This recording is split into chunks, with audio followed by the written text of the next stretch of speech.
watching Morning Thailand with Phi and Golf.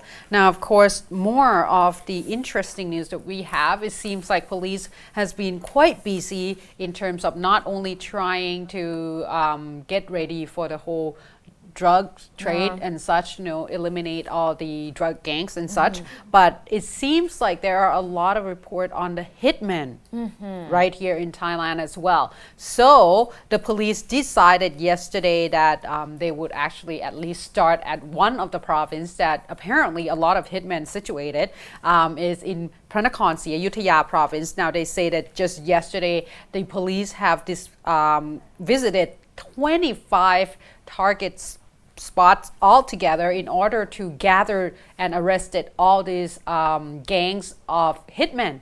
Now, one of the place is the place of Kun Pricha Posawat, who's actually he's actually a hitman, and he killed Kun Virat Suksom back on the 17th of August that has just passed. As well, this is due to the fact that Kun Pricha, the hitman, believed that Kun Virat has something to do with his brother's death. So he decided to, obviously kill them.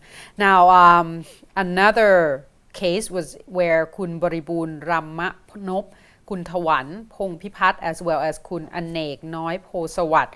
All three of them were actually arrested because of the incident on the 17th of August as well, where they together killed Kun Thawat Gomutti Ban, who's actually a real estate agent, land trade and such. And they say that in this case, they actually killed, they also killed Kun Virat Somrun as well. So these group of people actually using motorcycle, and these are drive-by shootings. So the police actually dispatched at the time, as you can see, there are troops of policemen in order to arrest all these people, as well as the one last group of the culprit that they were able to arrest it yesterday was Kun Wutjira Kham Suwan, Kun Pradap Si Suwan, as well as Kun Chutima Saden, who actually killed Kun Virat. And obviously at this point, the police said that all these incidents happened around the area, and these people were actually situated in Pranakon Si Ayutthaya province itself, and they are quite well known as a hitman, a to-go hitman kind of thing. So at this point, they are trying their best to be able to eliminate at least all these people. Obviously, they are trying to find people behind it as well as to who hired all these hitmen. But as for the gang itself, the police also working their ways into trying to make sure that they're not so readily available for people to actually go in and contact and hire them to kill someone else. So obviously yesterday is almost 10 of the hitmen of the gang members that were arrested in 3 separate cases. Right. Good thing. Now moving on to another case here yesterday, Kun Golf Police General Pongsapat Pongjaran has led a team. He's the Secretary General of the ONCB, right? The Office of Narcotics Control Board. And yesterday he, along with his team, has inspected an area in Talat Thai area of Pathum Thani province. Is a private bus firm. Oh, okay. The Nim Si Seng Transport Company, which has been in the news since Friday because there was a drug bust on Friday involving this particular company after police had uncovered a big lot of narcotics, 1.4 methamphetamine pills hidden in carpets and transported from Phayao province by this particular bus firm, the Nim Si Seng, to a destination in Bangkok, but police could not find a perpetrators because the company did not ask for the evidence and registration of the sender from Phayao province. So that means the lot of narcotics has been transported from no one. Even though they were arrested, they were busted during the way to Bangkok, there were no one responsible for this chunk of drugs. Well, they're not going to step up and say it's ours, but hopefully the police will be able to find who to track down someone according to the registration, to the documents anything that the company might have to provide. However, that's nothing, and ONCD said that many drug traffickers use this loophole to commit a crime to send the illegal substances Right. by using this loophole. So therefore, the ONCD has added the warehouses or storage facility to one of the location in the list. They have been listed 6 places already, including the petrol station, the gas station, apartment or guest houses, the club of billiard and snooker, and factory. These 6 locations have to be compliant with the regulations of the ONCD. That means they have to follow the standards and also the stringent measures that the ONCD has ordered them to follow in order to prevent the storage or transportation of illegal substances. And one more has been added now, the storage or the warehouse where the stuff or products, anything that had been transported by transport company and wait for someone to get it. See, yeah, and that's one of the things that the police probably trying to be able to track them is, putting devices and stuff on all these. Obviously, if the transport company doesn't have anything to do with it, they should be able to, right. say that, okay, let's do this together, because obviously you don't want to get involved in this kind of drug trafficking either. Wow. And this becomes a common practice already. So the ONCD has ordered the Nimsi Seng bus firm to buy a scanner machine in order to check for the narcotics that might have been hidden in the Well, I think if stuff. we work together, we should be able to eliminate a lot of drug trafficking right here in Bangkok or even in Thailand. But it seems like in Bangkok is a transporting point, and then they decided to, expand it to the other provinces. Yeah. All right, so move on to the situation at this point that we have seen a lot is obviously flooding. Kun Phai. Of course. I've reported already that since on the 17th of September until now, there has been 32 of the provinces under water already. And they said that at this point, the death toll is at 21. Wow. Yeah, it's quite high. So like I said, be very, very careful if you have to go out, and try to stay away from any attraction that involve water, because at this point, if you live in the provinces where there's luscious forests and such, sometimes there's a flash flood that would come down without any warning, or even mudslide due to heavy rain, because it is a monsoon season. It's just one of those rain that is not like anywhere else in Southeast Asia. It just keep pouring and pouring.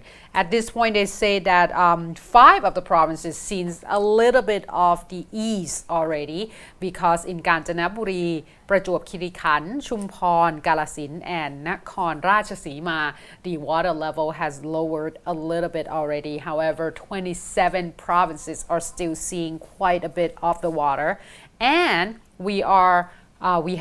there's a report from the Meteorological Department say that another storm is coming our way. It's called Wutip. Wutip.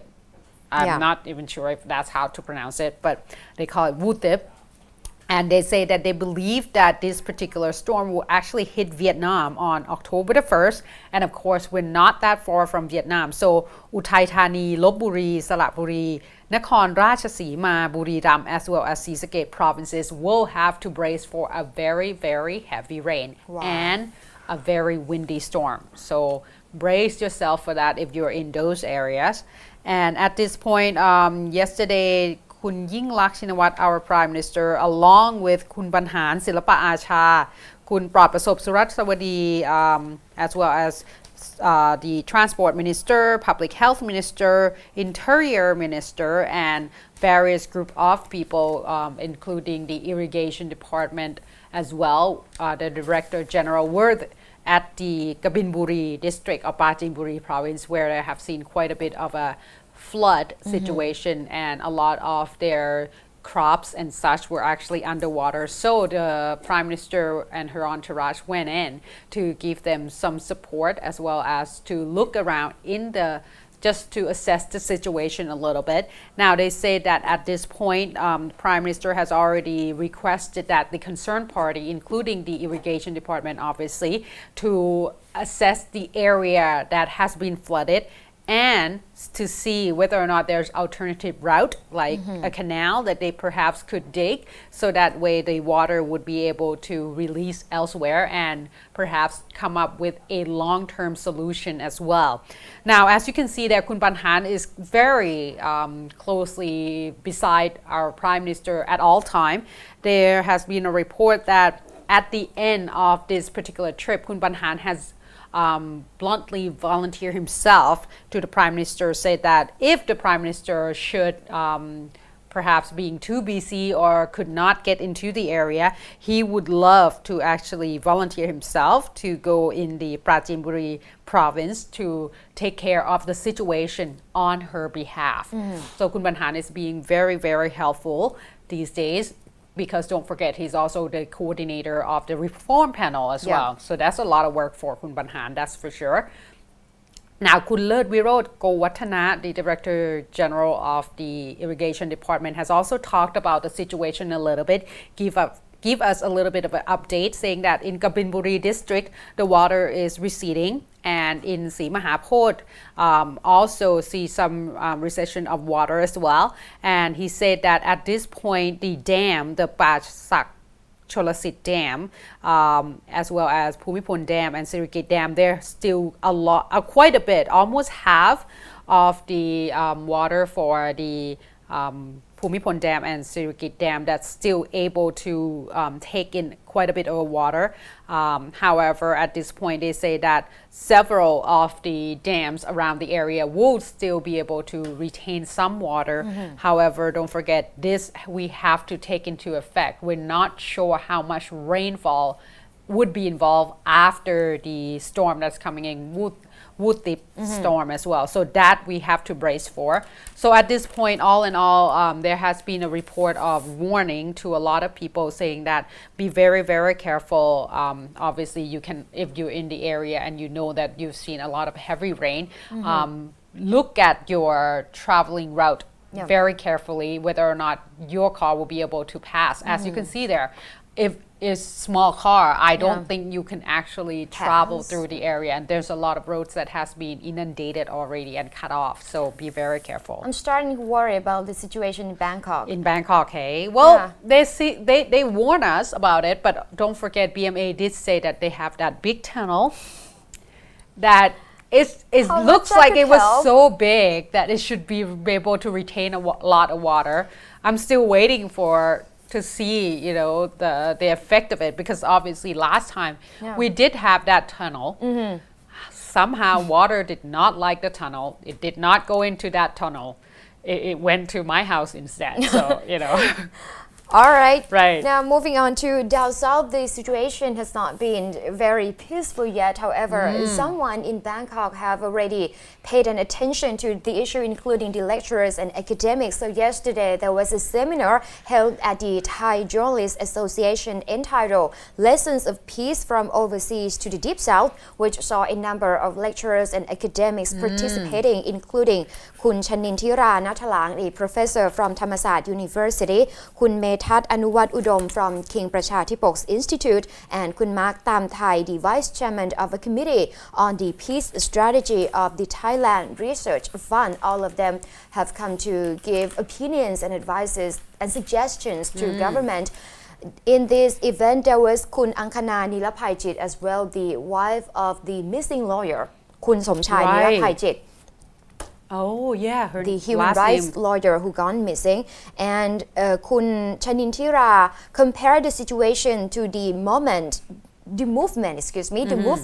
of the separatists to free Aceh province from Indonesia, of the Free Aceh movement, the group that's responsible for the separatist incident in Indonesia since 1976 to 2005.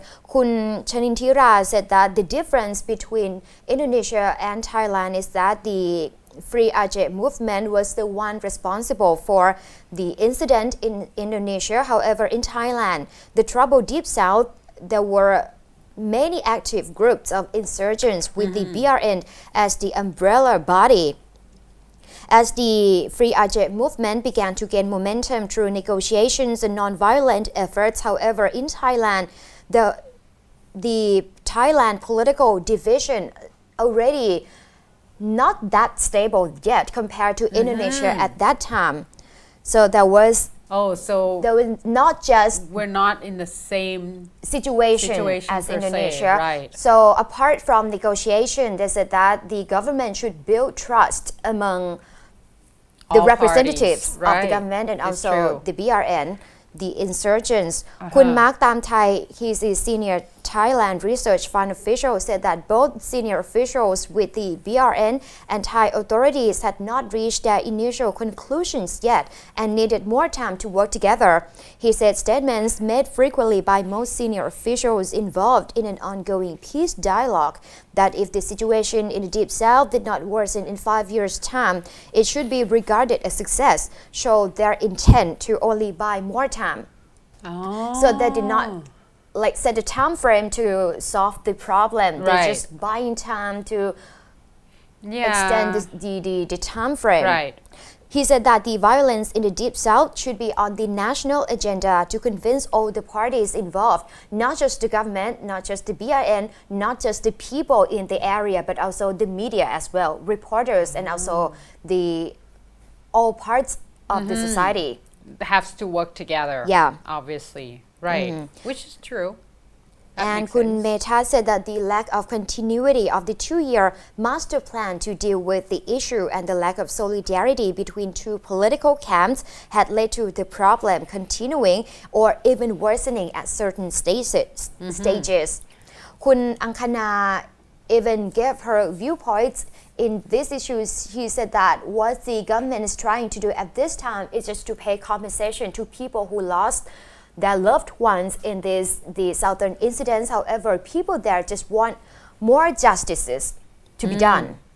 Right. And also to build trust among people in the area as well, between locals in the area and also officers on duty, including soldiers and special task force in the area as well. Not just the development of education, as the government keep saying.